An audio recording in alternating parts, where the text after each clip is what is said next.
देखिए, हमारे यहाँ कहा जाता है, मुसलमानों में एक वर्ग है जो मुस्लिम कम्युनिस्ट कहा जाता है, बल्कि उनके अंदर वो मानसिकता है कि 1947 में किसी भी तरह से वो पाकिस्तान नहीं जा पाए थे, लेकिन मानसिकता उनकी वही है और येन केन प्रकार उसी विचारधारा को आगे बढ़ाते रहते हैं और कथित रूप से मुस्लिम लीडरशिप के एजेंडे को आगे बढ़ाने के लिए वो ऐसे काम करते रहते हैं कि जिससे वो लोगों के सामने रूनुमा हो कि वो मुसलमानों के बड़े हमदर्द हैं और मुसलमानों के लीडर हैं, लेकिन ऐसा कहीं भी कुछ नहीं है। दरअसल ये अंदर खाने मुसलमानों के खुद बहुत बड़े दुश्मन है। ये मुसलमानों को मुख्य धारा में लाना ही नहीं चाहते हैं। देखिए, ऐसा है ना कि फरमानी नाज में और आमिर खान में बड़ा अंतर है और बाकी जिसका भी आपने नाम लिया उसमें बड़ा अंतर है, क्योंकि वो लोग पूंजीपति पैसे वाले लोग हैं और फरमानी नाज के पास हो सकता है कि इतना अधिक पैसा ना हो, या हो सकता है कि किसी दबाव बनाने के लिए, एडिशनल चंदा प्राप्त करने के लिए कोई दबाव बनाया जा रहा हो, वरना। नमस्कार, स्वागत है आपका कौशाम्बी टाइम्स में और मैं हूं सुशील मिश्रा। इस समय हमारी मौजूदगी है प्रतापगढ़ शहर में।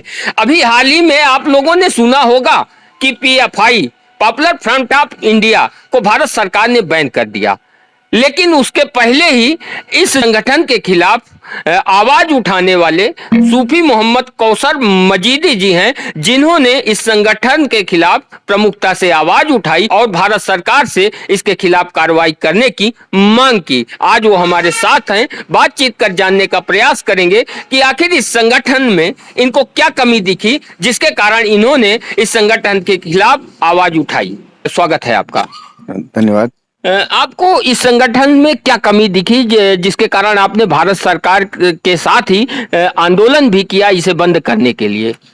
देखिए, जब नागरिकता कानून लाया गया था तो अकस्मात पूरे देश में धरना प्रदर्शन होने लगे, जगह जगह पर भीड़ इकट्ठा होने लगी और ये कहा गया कि नहीं, ये लोग अपने आप से कर रहे हैं, ये इनको पीड़ा है और ये इकट्ठा हो गए। उसके बाद उसमें हिंसा होने लगी, पत्थरबाजी जब हुई तो ऐसा लगे कि कहीं ना कहीं इसमें कुछ गड़बड़ी है। तो अध्ययन करने पे पता ही चला कि पत्थरबाजी जिस तरीके से की जा रही थी वो पैटर्न जम्मू कश्मीर के पत्थरबाजी के पैटर्न से मिलता जुलता है।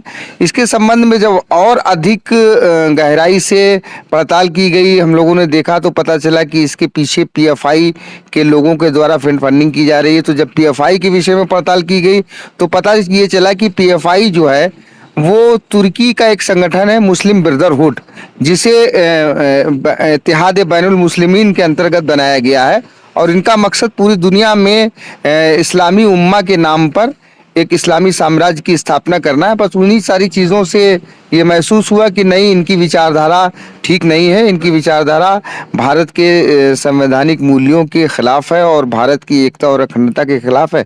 उसके बाद ही हम लोगों ने इसके लिए आंदोलन शुरू कर दिया। आपके समुदाय के कुछ लोग हैं जो इस देश में रहते हैं, लेकिन वो भी तो चाहते हैं कि यहाँ पर मुस्लिम साम्राज्य हो और लागू हो। देखिए, हमारे देश का जो संविधान 1947 में जब हमारे देश का एक क्रूर विभाजन के बाद हमारा देश स्वतंत्र हुआ तो उस वक्त जो लीडरशिप थी वो अगर चाहती, हिंदू लीडरशिप आसानी के साथ भारत को हिंदू राष्ट्र बना सकते थे, लेकिन उन्होंने भारत की प्राचीन सभ्यता और संस्कृति, जो कि समावेशी संस्कृति है, जो सबको साथ में लेकर के चलती है, उस संस्कृति के ऊपर चलते हुए उन्होंने कहा कि हमने इतने सालों तक गुलामी का दंश झेला है, हम आने वाली पीढ़ियों को एक ऐसा भारत देना चाहते हैं जो दुनिया में एक आदर्श लोकतांत्रिक देश हो। उसी सपने के अंतर्गत हमारे बुजुर्गों ने, हिंदू और मुसलमान उस वक्त के जो भी लीडर थे, उन्होंने मिलकर के संविधान की रचना की और भारत को एक आदर्श लोक कल्याणकारी राज्य बनाया जो धर्मनिरपेक्ष, पंथ निरपेक्ष है, जिसमें सारे धर्मों के लोगों को उनको स्वतंत्रता, उनकी उपासना के अनुसार स्वतंत्रता दी गई है। तो जहाँ पर इतना अच्छा संविधान हो, जहाँ पर सारे धर्मों को समानता दी जाती हो, सारे धर्मों को आज़ादी दी जाती हो, वहाँ पर केवल अपने लिए सोचना, केवल अपने धर्म को प्रमुखता देते हुए उस धर्म का शासन स्थापित करना, निश्चित रूप से ये भारत के हमारे बुजुर्गों के उस सपने के साथ गद्दारी है कि जिसमें सबके साथ न्याय करने के लिए उन्होंने इस देश का संविधान बनाया। और ये गद्दारी उन हिंदू समाज के लोगों के साथ है जिन्होंने हमेशा मुसलमानों को अपना भाई समझते हुए उनके साथ कंधे से कंधा मिलाकर उनके सुख दुख में हिस्सा लिया। तो जो भी ऐसा सोचता है तो निश्चित रूप से हर उस मुसलमान को एक चीज़ और मैं जोड़ देना चाहता हूँ, जिस वक्त हिंदुस्तान आज़ाद हुआ था तो हमारे जो उलेमाए किराम थे उन्होंने ये तय किया था कि भारत ना तो दारुल इस्लाम है, ना तो दारुल हरब है, बल्कि दारुल अमन है, जहाँ पर सभी लोगों को अपने धार्मिक रीति रिवाज करने की पूरी आज़ादी प्राप्त है। इसलिए हम लोग अपने अपने धर्मों पर चलते हुए जब हमारा मुश्तरका दुश्मन यानी हमारे भारत की और भारतीयता का संयुक्त कोई शत्रु आ जाएगा तो हम उसका मिलकर के मुकाबला करेंगे। तो अगर हम लोग उस पर सूफी खानका एसोसिएशन और हमारे साथी मिल करके अगर हम लोग को कट्टरपंथ के खिलाफ आवाज़ उठा रहे हैं तो हम लोग उसी एजेंडे के तहत आवाज़ उठा रहे हैं जो 1947 में हमारे मुस्लिम बुजुर्गों ने, रहनुमाओं ने, उलेमाओं ने तय किया था। कुछ आप ही के समुदाय के लोग कई बार उनके बयान भी आते हैं कि भारत में मुस्लिम सुरक्षित नहीं है, इस पर आप क्या कहना चाहेंगे? देखिए, मुझे तो हंसी आती है उन लोगों की इस बात पर कि भारत में मुस्लिम सुरक्षित नहीं है। अगर भारत में मुस्लिम सुरक्षित नहीं है तो माफ़ कीजिएगा फिर पूरी दुनिया में कहीं भी कोई मुस्लिम सुरक्षित नहीं है, बल्कि भारत ही एक ऐसा देश है जहां पर मुसलमानों को विशेष अधिकार दिए गए हैं। मुसलमानों को उनकी शिक्षा पद्धति को बढ़ाने के लिए, उनके धर्म के और उनके कल्चर की, उनकी सभ्यता को और संस्कृति के प्रचार प्रसार के लिए जिस तरीके से संविधान में स्पेशल पावर दिया गया है कि उनको अपने संस्थान स्थापित करने का अधिकार है, तो इसी से साबित होता है कि भारत में मुसलमान किस तरीके से सरवाइव कर रहे हैं। जितना खुशहाल भारत का मुसलमान है उतना खुशहाल पूरी दुनिया का कहीं भी हिस्से में कोई मुसलमान नहीं है। अभी योगी सरकार ने जो यहाँ पर उत्तर प्रदेश में मदरसे चल रहे हैं उनकी जांच करने के आदेश दिए हैं और जांच भी हो रही है, लेकिन कुछ मुस्लिम संगठन के लोग इस पर आपत्ति उठा रहे हैं, तो आप क्या कहना चाहेंगे?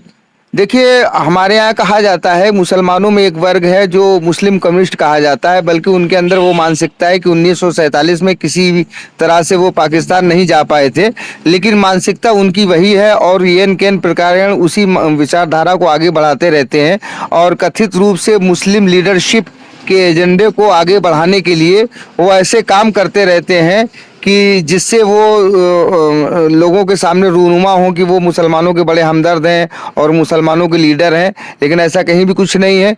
दरअसल ये अंदर खाने मुसलमानों के खुद बहुत बड़े दुश्मन है। ये मुसलमानों को मुख्य धारा में लाना ही नहीं चाहते हैं। मदरसों का जो सर्वे किया गया ये जानने के लिए किया गया कि मदरसे कितने हैं, किस प्रकार के, क्या कार्य कर रहे हैं। इस समय जो मदरसे चल रहे हैं 7500 अपंजीकृत मदरसे उत्तर प्रदेश में निकले।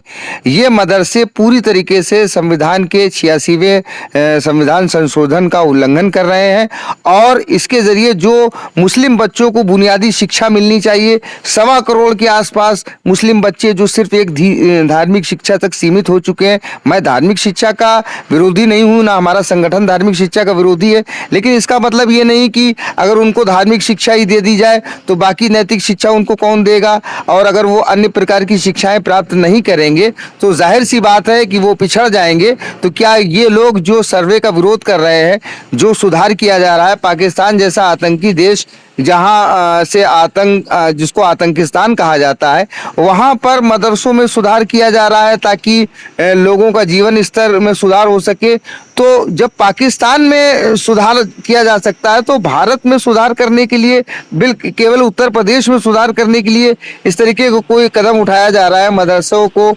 आधुनिकीकृत करने के लिए कोई कदम उठाया जा रहा है, तो उसका विरोध करना निश्चित रूप से कहीं ना कहीं इस बात को दर्शाता है कि एक बहुत बड़ी लॉबी है जो सिर्फ और सिर्फ जो है वो मुसलमानों की राजनीति करके अपनी स्वार्थ सिद्धि करना चाहती है।